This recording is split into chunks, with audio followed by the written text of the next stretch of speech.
Sorry, welcome back for part 2 of opening statements. Please hit the like and subscribe. I'm going to pick up right where we left off.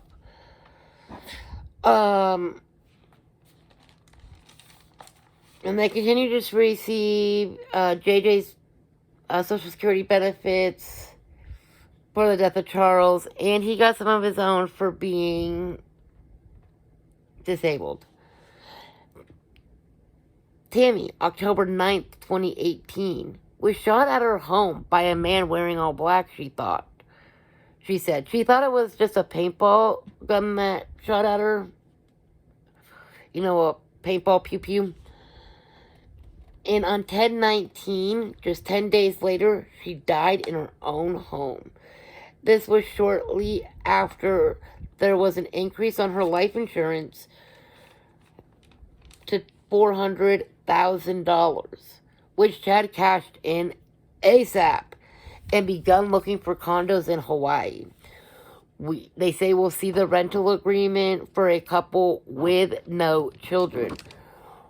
They said we'll hear from the medical examiners who will tell us the only reasons for Tammy's death, the only way it was possible, was a homicide.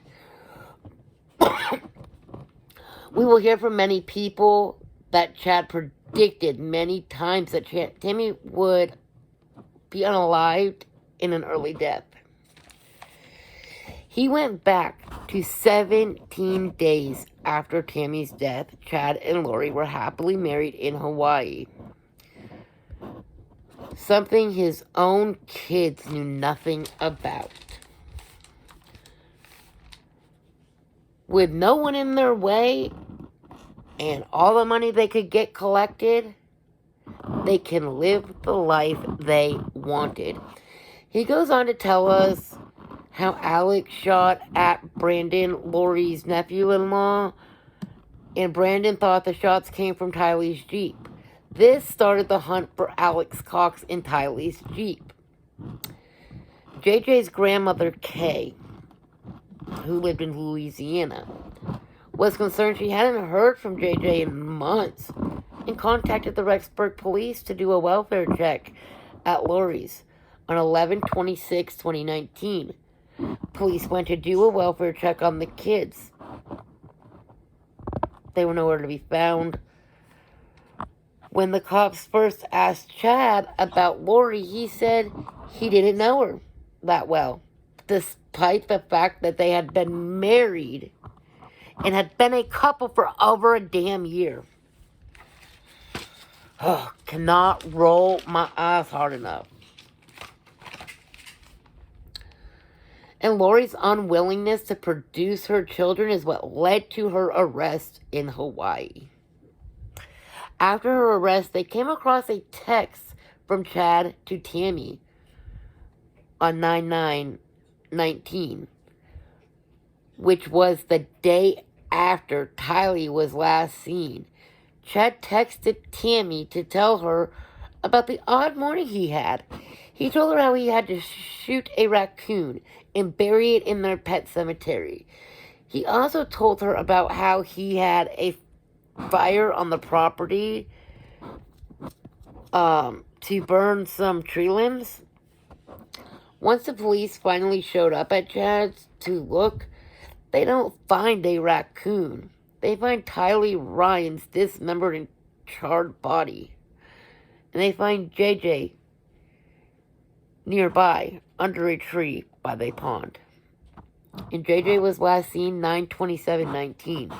He goes on to tell us about the people who will take the stand, about the cops, whatnot. And some of the evidence we will see and hear about. And then he goes on to talk about Chapter 5. Chapter 5, he says, is this trial. It is the jury. The jury is going to finish the story by convicting Chad Daybells and sending him to the death penalty. Because this is going to be a two-stage trial. Because you got stage 1, finding him guilty. Stage 2, do we give the death penalty? And in Idaho right now, if they don't have the unaliving drug for his punishment, he is facing death of firing squad. which isn't, a bunch of cops line up and they blow his brains out. No, it's, they will line up and they will point at his heart and pew pew. So he says the jury is the end of the book. The jury will be the end of the story. And then they go on a break for about 10, 15 minutes. And then the defense comes in and does their opening statement. I didn't write that down. I can show you.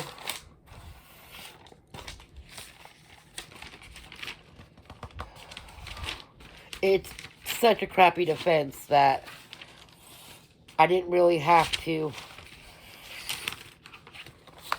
See, I wrote down pages and pages of the prosecutions, but the defense is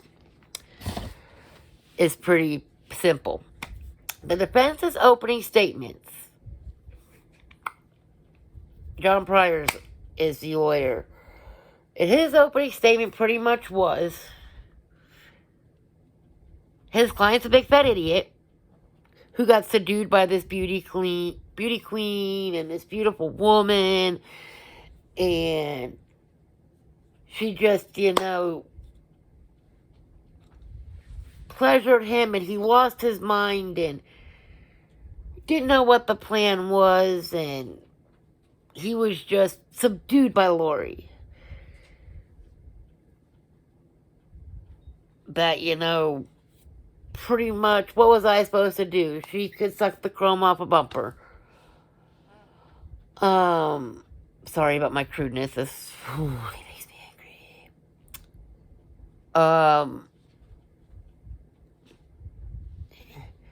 And I don't really see what other defense he could have had besides, Lori and Alex came up with the whole plan. Yes, he came up with the religious beliefs, but they came up with how to get rid of people. And honestly, I don't think the evidence is going to quite show that. I think the evidence is going to show that he had a lot more to do with this than just, I was mesmerized by her beauty. And I didn't want to lose her because she was way out of my league. And what was I going to do? Just follow along. I don't buy it. So, that was pretty much what I saw from today. Like I said, I'm sorry this broke up in 2 spots. I'm recording from my phone. So, it's, it doesn't have a lot of memory.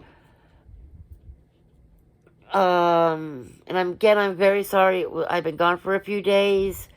I will come back tomorrow, and we will get into our first witness, hopefully, and what goes on. I love you guys. Thank you so much for the support and all the views and the likes, and I can't thank you enough. Hopefully soon I can get my own computer and a better camera, and we can do this for real. I love you guys. Please join in for my next video when we talk about the state's case in chief. Love you. Bye.